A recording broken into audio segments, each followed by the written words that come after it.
And just like that, we're back.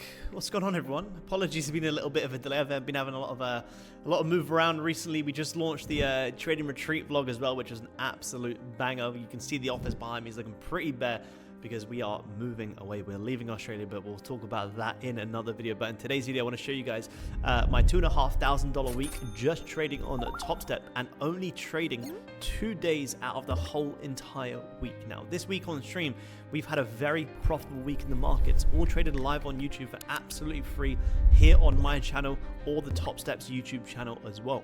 Now, this week has been a very interesting week where patience has had to be the absolute key of all of our trades. And this is why I would say to you guys, patience pays. Monday, we had a fantastic trade. We were literally done in 10 minutes. Tuesday, Wednesday, Thursday, nothing in the London session where we jumped on, nothing presented itself. Now, we only jump on for an hour and a half, so we can't always, expect the markets to have to give us something in that hour and a half. A lot of moves do come after that. However, Friday, 2 back-to-back amazing trades. So some weeks, you might get 5 trades. Some weeks you might only get 1 trade. But the thing is, don't come onto the charts every single week always expecting a certain amount of trades. You have your plan, you follow your plan, and you take what the markets give you. In my earlier days, I would always come onto the chart saying, nah, I'm going to take a trade every single day. Then I would wonder why I was consistently losing money, if not having good wins and then lots of even bigger losses. So today I want to break down the trades for you guys and show you why patience is so important and the main key things that you guys should truly be waiting for before you look to dive in that trade. If you feel like you're jumping in too early and you get chopped up before the real move happens, well, then in today's video, I want to show that. I'm going to break it down for you guys. So let me just show you guys the trades here on the Top Step accounts. So I'm currently copying 3 Top Step accounts. I still have my max 5 funded accounts. I'm currently copy trading over 350,000 in capital. Just still sticking to 1 contract on gold though. I'm building my buffers up. I don't want to trade too big a size. I could trade much bigger size, but as you guys can see, literally just trading 1 contract, which you could also do on a 50k account. We're having a $2,500 week. Amazing. So just so you guys can see the trades, here's the positions from this week. 60, where's the dates? 16th, 18th, 18th. So trade on the 16th, 2 trades on Friday, nothing in between. Why? Because patience absolutely pays. So these are the trades that I took here on Friday, but I'll show you guys Monday's trade before we do anything. And all of these trades have very, very similar, if not the exact same characteristics. Every single trade I take here, guys, has to follow the exact same rules that I'm going to share with you guys here today. So trade from the 14th, which is 14th, right here. So actually a few more trades. Look at this. So 2 trades on the 14th, 1 trade on the 16th, 2 trades on the 18th. This one came after stream, so I don't really class that one, even though it's still, a great trade.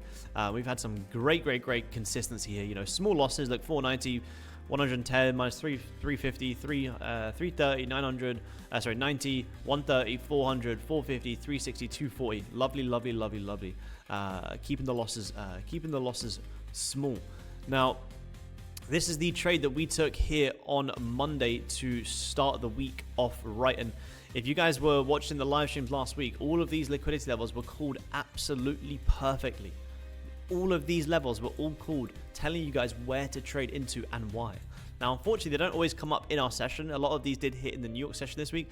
But again, this is why keep these levels on your charts. You guys see them get hit so well. Now, if we go back to the 14th, this is where we took our first trade of the week. And if we just bring this up, what have I done? I've highlighted everything. I didn't mean to do that. How do I not do that? There we go. So first trade of the 14th. So this is the first one of the week that we took on stream. Now, we got long. You guys can see 40 tick trade here. We got long at 3374.6. Our exit price was 3378.6. So about a 40 tick trade. Very nice position. Now let's get rid of this. What made this trade so nice, guys? 2 things. Well, more than 2 things, but two main things is we had liquidity levels on gold where we knew price needed to come up and retrace to before potentially rolling over. Secondly, look at this. Beautiful liquidity grab for entry. So price came down, liquidated the lows. You actually could have got a short here pre-London. Well, now once price did grab these lows and started to break back above, cool. Here's the liquidity grab. Cool. Downside levels have been taken. Anyone who's buying gold here, stop sitting down just below. They've been liquidated. And now it's our opportunity to go for longs. Now, you guys know the way I like to trade liquidity. I like to trade into these liquidity levels. And ideally, if I was watching here, I would have shorted into this level, and that could have maybe even been my trade for the day. 6:20 London time, you drop down 60 ticks, which is fantastic. If you get 40, 50 of that, that's amazing for an intraday scalp. Now, we got long here on gold. Once this continued to break out, you grab the liquidity. Then what was my thought process is a lot of people would be still short here, sitting their stops just above, and we were buying up into that liquidity level. And we were also buying gold up into, which we spoke about on stream, all taken live on Monday as well, is we're buying price up into this inverse head and shoulders before potentially having this much deeper retracement, which is exactly what we did. So exit on gold was based off price coming back into this big resistance. We didn't know what was going to happen above here. However, we knew that there was a high chance price was going to retest this level, and that was our good exit. And that was all before the London session even started. So I like to be, if I trade pre-London, London opens at 8 a.m. London time, I like to be out of my position before the London opens, because typically pre-London could be bullish. London open could just have the complete fake out. Therefore, I want to be in and out of my position. So what made this trade so nice? Higher time frame bias, higher time frame head and shoulders, clear targets, liquidity grab for an entry, and then an intraday breakout. Super simple. Very, very, very nice. Now, the two trades that we took on Friday, guys, if I just show you, you guys who were on streams last week, you guys know how well these liquidity levels got absolutely hit. What did we do here? We came up, tagged the highs, huge sell-off down into our liquidity level that we gave before. Pull back, huge sell-off down into our liquidity level that we spoke about before. And then again here on Friday, and we actually spoke about these levels here on our pre-New York market call inside the Traders Club here. Price came down, tagged the lows, huge reversal. Now, two trades on Friday. No trades during the quieter days in the London session. Now, I did have a trade on the 16th, but however, when we jumped on, London was very, very, very choppy. Like I say, we jumped on for about an hour and a half. London was extremely choppy and then broke out more towards 1 p.m. So didn't trade during these days. Why? Because I know that good trade is right around the corner. The trade like Friday, which I'm going to show you guys, is always right around the corner. But if you can't bear to not be in a position 24/7 and you're always trying to get that dopamine fix, you're never going to become consistent. Because this is where everyone makes money. Here, we're all geniuses here. But this is where everyone gives it all back, because they can't bear to not be in a position. Everyone makes money here, and then where do they give it back? Here, during this crap, during this noise, during this absolute mess with the high time frame, gives you no reason to be in that. But you're too busy zoned in on the 1 minute or the 5 minute, trying to take every single potential breakout, which is not how you trade. So no trades during these times, no trades during these times. I unfortunately didn't get this move. It was during my sleeping hours here in Australia. No trades during this time. Price action, which was incredibly choppy. However, look at this, beautiful. This is why patience pays, because I don't take stupid losses in between the days where I know I shouldn't be trading. Sometimes I do. I'm not perfect, but if I'm going to be wrong in them ranges, because sometimes you never know it's going to range until you trade and you get stuck at it. Old me would trade a range, take a loss, and just keep trading and keep trading and keep trading and keep trading, and then go on tilt and then just blow up loads of good trades. However, now if I take a trade in the range, I can see it's ranging, accept the small loss, and wait. We're not about being perfect. We're about being less. We're about being wrong less. I say to you guys on stream, it's not about having the perfect trades every single time and trying to find more winning trades. It's about filtering out the shit trades that you know you shouldn't actually be in. So for me, that's them ranges. Now, coming on to charts on Friday, this was a beautiful, beautiful trade. Now, my whole thought process, my initial long was from here, is I was buying gold off this support, but also liquidating previous 4-hour lows. I was like, as this is grabbing these previous 4-hour lows, to me, this is a fantastic buy, and I think a lot of sellers are going to be trapped in the shorts here. So I actually wanted to hold this trade up for the whole position. Unfortunately, I had to change some of the copy trading settings, and it took me out for 360. However, I still got right back in. Didn't get emotional, didn't care. Got right back in. And the actual nicest entry here, again, these liquidity levels were all called on live streams as well. I don't draw on any of these levels like all these other gurus. You guys see all my analysis and see me trade live before it even happens. This continuation trade came into later into the session, but for our session, this was one of the nicest London moves that I have seen in quite some time. And this is why when the markets are moving like this, we have to absolutely take advantage of it. Capitalize on these moves. And we absolutely did with 2 back-to-back great trades with pretty much no drawdown. So reasons for this first trade was liquidation of previous 4-hour lows, major support. But again, what made this trade so nice and what makes all of my trades so nice is having liquidity targets. Now, rather than waiting for liquidity to be grabbed and then trying to go short, I want to be trading into them liquidity levels. That's exactly what we did here. Now, the actual nicest trade here and the easiest of trade here, because that's all we're trying to do. We're trying to make our trades,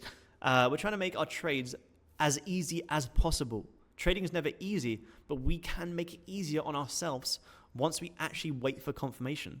The nicest trade here, ignore all of my trades here. The nicest trade here, if you guys can see, was this absolutely perfect 30-minute fake out. And again, this is why the high time frame is so important. Price closes below the support. You go, okay, cool, we're bearish. I'm not looking for shorts, therefore I'm not chasing that, because my whole anticipation yesterday was a lot of people would be trapped in this. And that's the reason I was looking for longs. I was anticipating a lot of people would be short here, sitting their stops just above. Why? Because what did we not do here before this push down? We never liquidate the highs. Gold loves to have these liquidity gaps before potentially pushing down. And if we haven't liquidated highs, therefore, that's my direction for the day. And that's where I'm trading into. The nicest trade here was this absolutely beautiful grab of the previous lows and a huge engulfing candle. Lovely, lovely, lovely 30-minute fake out, which you guys have probably seen in my other fake out videos. This is absolutely textbook. And then where are you getting out? Right at maybe even liquidity level number 1, liquidity level number 2. Stops are based on the lower time frame. Any closure, below this is a good exit. And this 30-minute flip up into the first level, $700 trade, runners into a $1,400 trade. Just trading at one contract on one account. That's absolutely huge. So that was the nicest trade, which I actually should have taken. However, I decided to get in a little bit early, and I wanted to take a little bit of risk because I like this 4-hour level. So I took this trade here, got out right at the highs here, unfortunately, because I changed the copy trading settings. It took me out, stupid, but that was my mistake. And then we got back in live on stream as well. You guys can go back and watch the 18th stream on the Top Step YouTube channel once price continued breaking out. Now, some people said to me, this was overextended. Maybe if you don't understand liquidity. For me, this is perfect. Why? Because my targets haven't been met. If my targets haven't been met and I can still see there's at least 20, 30 ticks into the highs, 40 to 100, I'm absolutely still taking that trade. So we got long on the second breakout here, continuation into this liquidity level. And all of these trades called this week was all based off understanding liquidity, understanding where most people are trying to short and where they have their stops and where I'm buying into. If gold's ever going to have a reversal, it's always going to come up, grab the highs, and then have that next push. Now, the thing is, we don't know what's going to happen above these liquidity levels. We don't know if price is going to grab these highs and reverse, or it's going to grab the highs and keep pushing. And that's not our job. Our job is to identify these levels and trade into them. Then whatever happens above these levels, who cares? We've got our trade, we're in and out, we've locked in our gains, and we're done. And this was a fantastic example of it. You guys see me trade live on stream every single day. Be sure to come along, say hello. It'd be amazing to have you guys on, and I hope you guys did enjoy this trade recap as well. Understand the very important things that I've spoken about here. Digest this video a few times, and you guys will be able to execute positions like this on your own and start pulling out real money from these prop firms as well. I'll see you guys live on stream next week or in the next YouTube video. Trade safe. I'll talk to you guys soon.